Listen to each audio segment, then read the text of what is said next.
Está começando mais um Justiça do Trabalho na TV, produzido pelo Tribunal Regional do Trabalho de Santa Catarina.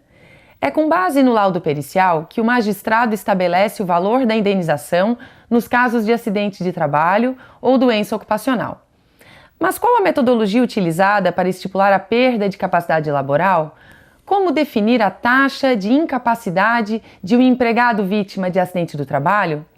Para discutir o assunto, está conosco o médico e professor Wellington Barbosa Santos, especialista em medicina legal e do trabalho e perícias médicas. Bem-vindo, doutor Wellington. Muito obrigado. Muito obrigada por sua participação. Um prazer. Para começar, o senhor poderia explicar o conceito de repercussão laboral? Você bem introduziu o programa falando de vítimas de acidente de trabalho, de doenças profissionais, de doenças do trabalho. A vítima de um acidente de trabalho, ela muitas vezes vai suportar no seu cotidiano, no seu dia a dia, ele vai suportar algumas limitações como consequência daquele acidente. Qual a consequência dessa sequela, essa perda dessa integridade física, como isso repercute no trabalho? É essa noção que a gente tem de uma repercussão laboral. E o senhor poderia explicar o que são os danos temporários e o que são os danos permanentes? Já que a proposta é falar sobre o trabalhador e o acidente do trabalho, nós vamos ver o seguinte, que muitas vítimas de acidente de trabalho, eles passam por alguns tratamentos e nesse período de tratamento ele pode evoluir por uma cura. O que nós da medicina legal entendemos como um processo de cura? Ele volta a ser o que era. Então ele volta a ter a sua mesma capacidade laboral. Em algumas condições, esses indivíduos, esses trabalhadores, eles suportam uma sequela, eles vão ter uma perda da sua integridade física, isso trazendo uma diminuição da sua capacidade. Quando eu tenho um indivíduo que recupera, que volta a ser aquilo que ele era, eu vou falar que eu tenho ali uma cura. Se ele fica com a sequela, nós falamos que ele tem um período de consolidação. No momento do fato, até a cura ou consolidação, nós chamamos isso de dano temporário. Se o indivíduo cura, eu só vou analisar num laudo pericial o dano temporário. Mas se ele tem uma sequela, se ele perdeu uma parte da sua capacidade e como isso vai interferir no trabalho, nesse momento a gente vai falar de um dano permanente. Porque não adianta instituir mais nenhum tratamento, o indivíduo está sequelado. Se existe algum tratamento é para que aquela sequela não agrave, tá? Mas não tem possibilidade de retornar ao que era. É um indivíduo que perde um dedo, ele perdeu o dedo. Por mais que eu faça, por mais que a medicina adiante, o dedo não vai ter volta. Se perdeu a visão também não vai ter volta. Justamente porque o dano permanente, ele implica essa existência de uma lesão permanente. Como é que o perito avalia essa questão da lesão permanente? Qual é o primeiro passo? Qual é o raciocínio do médico para avaliar essa lesão permanente, para se saber se ela é ampla? Qual é a medida dessa lesão? O primeiro passo é analisar o indivíduo cidadão. Então nós vamos ver qual que seria a alteração da integridade física e psíquica. O que se perdeu de função, o que se perdeu de parte anatômica, como isso repercute no seu cotidiano, na sua vida diária, na sua vida familiar, na sua vida social. O segundo passo numa perícia do âmbito trabalhista é verificar como isso pode evoluir, como isso pode repercutir dentro do ambiente do trabalho. Então eu vou confrontar uma determinada perda de integridade física numa situação laboral, no trabalho, e vou ver como isso vai repercutir nessa situação. E atualmente o médico perito, ele estipula a taxa de incapacidade de acordo com duas tabelas específicas, tanto para acidente de trabalho como para doença ocupacional. E na prática, como é que é a utilização dessas tabelas? No Brasil, nós temos duas tabelas. São tabelas que eu entendo que são defasadas porque elas não acompanharam a evolução da medicina. Essas tabelas, elas são utilizadas às vezes para se referir à repercussão laboral. Mas a proposta da tabela, desde a sua criação, é falar de uma alteração de uma integridade física. As tabelas que são utilizadas, elas são tabelas de seguradoras que sequer referem à posição do trabalho. Elas falam da perda de integridade física. Sim. O senhor justamente critica por uma disparidade, né, doutora, a respeito da realidade do trabalhador. Significativamente, né? Porque eu posso ter uma pequena sequela com uma grande repercussão laboral e posso ter uma grande sequela com uma pequena repercussão laboral. Certo. Vamos um pouquinho no exemplo, né? Eu posso ter, às vezes, uma perda de um dedo, que é uma sequela relativamente pequena em qualquer tabela. Mas se esse dedo for de um músico, for de um indivíduo que toca violão ou que toca piano, o comprometimento para esse indivíduo é muito significativo em termos laborais. Sim. Eu posso ter, depois de um acidente, digamos, um traumatismo raquimedular. O indivíduo teve um traumatismo na coluna, esse indivíduo ficou paralítico, ele ficou cadeirante, mas esse indivíduo é um indivíduo que trabalha como um gerente de banco, por exemplo. Então ele perdeu muito da sua possibilidade de locomoção, ele tem uma sequela grave, mas como repercussão laboral, nada impede que ele continue sendo gerente de banco, que ele continue sendo um médico, um advogado, seja lá outra, uma profissão mais específica. E nessa análise, o médico, Dr. Wellington, ele pode ajudar numa análise mais crítica? Como que funciona a participação do médico em casos assim, dessa adaptação da tabela à realidade? As tabelas que nós temos são de alteração de integridade física. Nessa tabela de alteração de integridade física não faz nenhuma referência ao trabalho. A proposta que a gente traz com essa escala é exatamente fazer esse confronto entre a sequela e a condição laboral que o indivíduo exerce.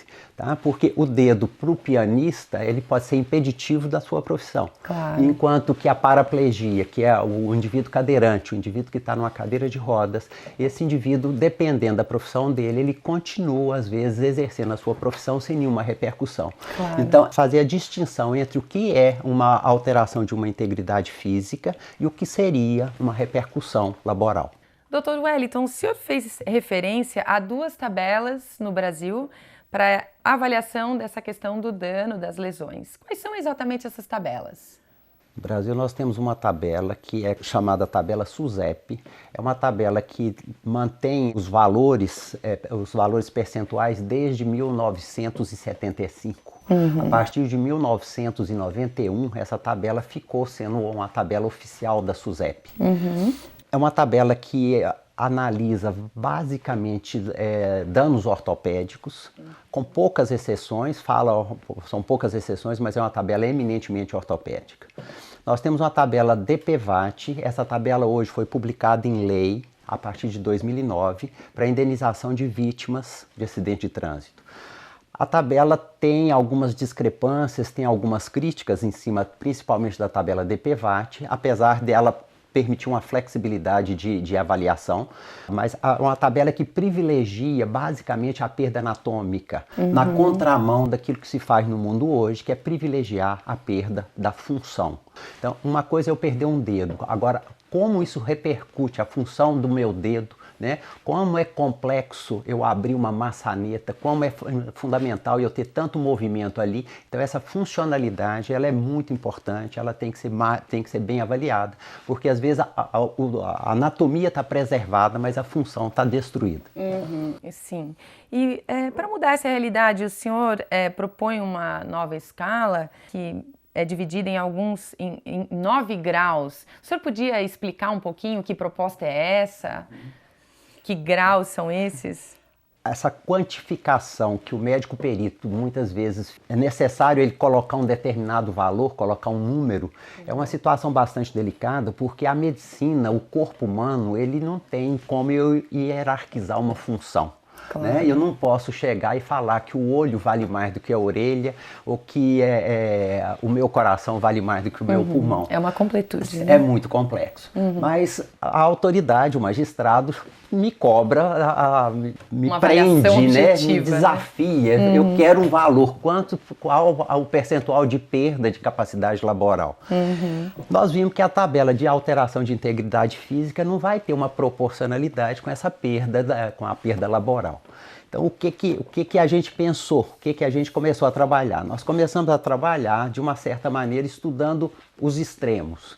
O que se perde totalmente, o que não se perde nada. Então, esses 2 extremos não é muito complicado chegar nisso, não.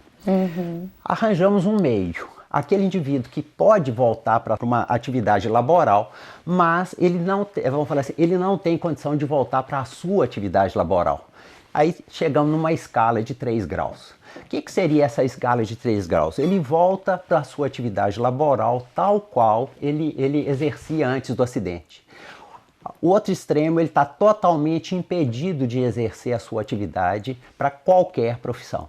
Então ele está um indivíduo inválido.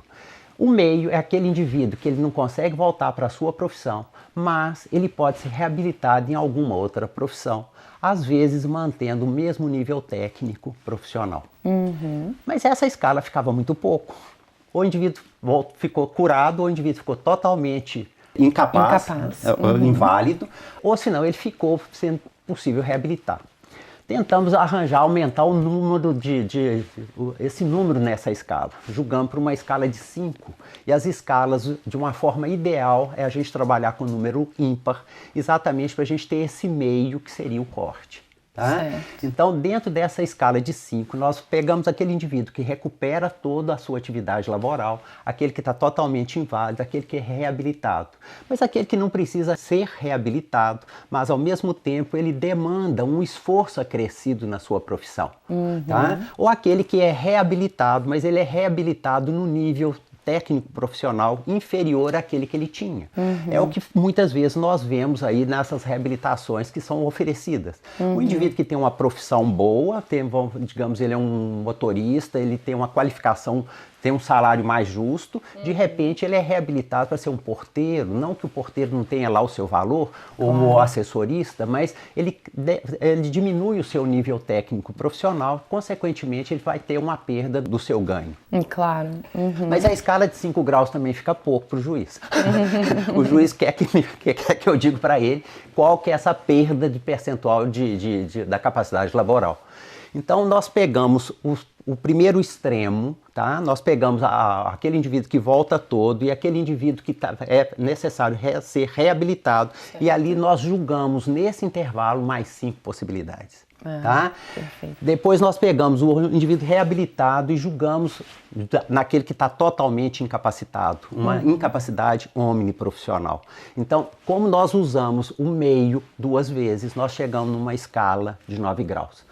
A escala de 9 graus é uma escala complexa. Acima de 9 graus é difícil para se entender, para a mente humana interpretar isso, mas ela fica bem fácil de ajustar as diversas sequelas dentro do ambiente laboral. Aí a gente vai ver que esses indivíduos eles terão, como consequência do acidente, algum handicap, alguma perda. Hoje a proposta é falar mais do handicap, que falar da incapacidade ou da deficiência. E essa situação aí, a gente vai ajustar ele, nós vamos confrontar a sequela com o ambiente laboral. Qual que é a proposta da tabela? É fazer alguma coisa mais justa. Claro. Tá? Então, assim, aquele indivíduo que perdeu o dedo, que é uma sequela muito pequena, pode trazer uma repercussão muito significativa para um profissional. E outras, às vezes, com sequelas grandes, não tem uma repercussão laboral grande, então é você arranjar uma justiça. A proposta é justamente particularizar a situação para cada um, Sim. né? O que aquele dano representa especificamente para naquele trabalhador, trabalho. Aquela pessoa. Num determinado trabalho. Exato. Porque a função de um punho, a função de um braço, a função do pé, né, ou de um dedo, ela vai ser diferente dependendo da profissão exercida, da função que o indivíduo exerce, às vezes até mesmo dentro do mesmo local de trabalho. Né? Realmente essa quantificação não é tarefa fácil. Não, né, não, é tarefa difícil, tá? Doutor Wellington, quando o senhor estava comentando a respeito da proposta de uma nova escala, com tantos graus de avaliação dos danos e das lesões, o senhor fez referência a um termo interessante e curioso, é o handicap. E eu gostaria que o senhor explicasse um pouquinho da utilização desse termo, porque é um termo novo, é um termo que está sendo introduzido, com que razão? O termo não é um termo novo, é um termo antigo, porque ele já existe desde o século XVIII, 1750, quando os ingleses iam fazer trocas de mercadorias, nem todas as mercadorias tinham valores idênticos. Então, quando existia um árbitro para fazer a avaliação daquela troca, se uma mercadoria tinha um valor menor, aquele indivíduo que estava recebendo uma mercadoria de valor maior, tinha que colocar algumas moedas dentro do boné, dentro do cap, né? E, vamos falar assim, completava a troca. Né? Então, é o hand in cap. Né? Esse termo, posteriormente, ele começou a ser mais utilizado. Ele foi utilizado nas corridas de cavalo. Nas corridas de cavalo, quando você tinha dois animais igualmente possantes, né? Mas que tinham um era montado por um jockey mais leve, enquanto o outro estava sendo montado por um jockey mais pesado.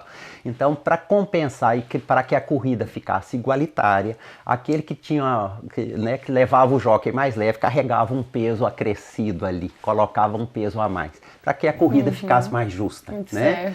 A palavra inválido, a palavra doente, a palavra incapaz, ela é bastante pejorativa. Ninguém quer carregar esse termo nas costas, né? Então aí veio o termo handicap, utilizado também na área da saúde. Com o termo handicap, o que nós vamos ver é o seguinte, que o homem normal, o homem saudável, ele é uma utopia pura, porque nós vamos ter indivíduos que são de uma estatura baixa que para abrir um armário vai ter uma certa dificuldade, né? Enquanto que aquele indivíduo que tem uma estatura maior vai abrir o armário com muita tranquilidade.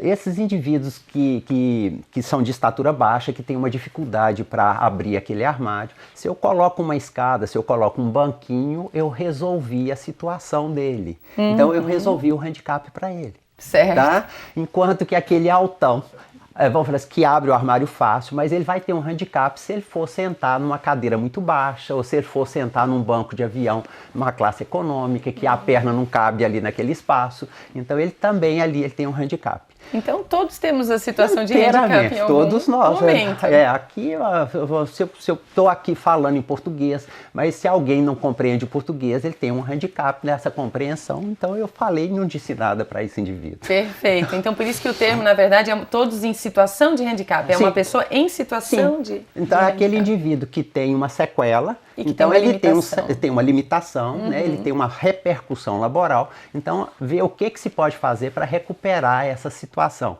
Às vezes eu recupero isso com meios próprios do meio ambiente. Eu posso criar uma rampa, eu posso criar uma adaptação no computador, eu posso falar no computador ao invés de digitar. Certo. Então eu tenho 1000 possibilidades com relação a isso. A indústria evoluiu, a tecnologia evoluiu, a indústria hoje já não é mais aquela indústria tão manual como existia há uns tempos passados. Então, as situações de handicap hoje a gente consegue resolver muitas delas. O contorno fica mais fácil, né? Inúmeras possibilidades realmente. Certamente. Né? Agora, existe também um componente que é subjetivo, né? Então, algumas pessoas se superam, né? No meu sotaque mineiro aqui, né? Então, a gente fala lá que faz a limonada com limão azedo que a vida dá. É certo. Doutor Ivo, retornando um pouquinho à elaboração do laudo, como que o médico perito faz esse diagnóstico em relação de causa e efeito entre o dano e o trabalho, quando é multicausal a situação do acidente, né? Entre o acidente e a lesão causada ao trabalhador? Como é essa análise?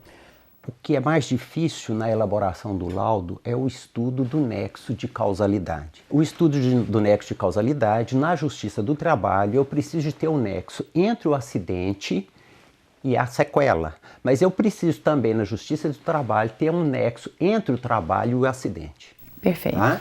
Evidentemente que esse estudo do nexo de causalidade, existem nexos que são totais, existem nexos que são diretos e eu tenho nexos certos. Então o indivíduo teve um traumatismo no braço, ali teve uma fratura naquele braço, eu tenho conhecimento do traumatismo, fraturou naquele ponto, então aí eu tenho um nexo certo, eu tenho um nexo total e eu tenho um nexo direto. Existem outras situações e as doenças hoje são multicausais. É muito comum na Justiça do Trabalho a gente encontrar indivíduos que já têm um problema de coluna e que por um acidente que talvez nem tivesse uma grande proporção, começa a manifestar uma dor muito intensa na coluna. Então é uma situação bastante complicada, mas eu preciso de ter um nexo causal, eu preciso de ter um acidente que foi necessário e suficiente para determinar aquela condição. Tá? Certo. Então, esse estudo dessa causalidade, ele é sério, porque senão tudo vai virar nexo com causal. Porque a maioria das pessoas tem um problema na coluna, tem um bico de papagaio, tem uma protrusão discal. Isso nem sempre é sintomático. Tá? A partir do momento que ele tem um acidente e aquilo desencadeia um processo, eu vou falar não de um nexo concausal, mas houve uma causa, houve um nexo e aquilo agravou um estado anterior que já existia. A melhor proposta de uma metodologia de construção do laudo é fazer um estudo do nexo causal mais completo para não culpar tudo a causalidade, porque todos nós temos concausas. Sem dúvida. Doutor, para finalizar, é baseado no laudo do médico perito que o magistrado, como o senhor referiu, determina o valor da indenização. Por isso que o magistrado cobra tanto, né, do médico, essa postura de, afinal de contas, dizer lá o grau, o nível, a proporção. Na sua opinião, então, diante de todo esse contexto, o que o senhor pensa que seja a missão do médico perito? O médico perito ele deve elaborar um laudo que seja um laudo técnico. Nesse laudo técnico, ele tem que fazer um bom estudo do nexo de concausalidade e, evidentemente, fazendo uma análise dos estados anteriores possíveis. Às vezes são múltiplos. Depois de definido o nexo de causalidade, ele vai partir para determinar a data de cura ou consolidação. Determinou a data de cura, ele vai falar dos danos temporários. Mas se houve uma consolidação, além dos danos temporários, ele vai falar também dos danos permanentes. Chegou nos danos permanentes, é o ponto crucial da perícia. Ele vai definir qual a perda da integridade física. Tá? Para, num segundo passo, ele definir como essa perda de integridade física repercute no ambiente laboral. Então, aí entra a proposta da nossa tabela para tentar arranjar uma posição mais justa, mas uma posição que tira também a subjetividade do perito. O perito não pode entrar só no eu acho, ele tem que fundamentar o seu laudo. Então, dessa forma, tentando ajustar o homem e resolvendo os handicaps que são necessários e possíveis. Dr. Wellington, quero agradecer muito a sua participação e chegamos então ao fim de nosso programa. Hoje conversamos com o médico perito Wellington Barbosa Santos sobre a avaliação do dano corporal. Voltamos semana que vem com mais um tema de seu interesse.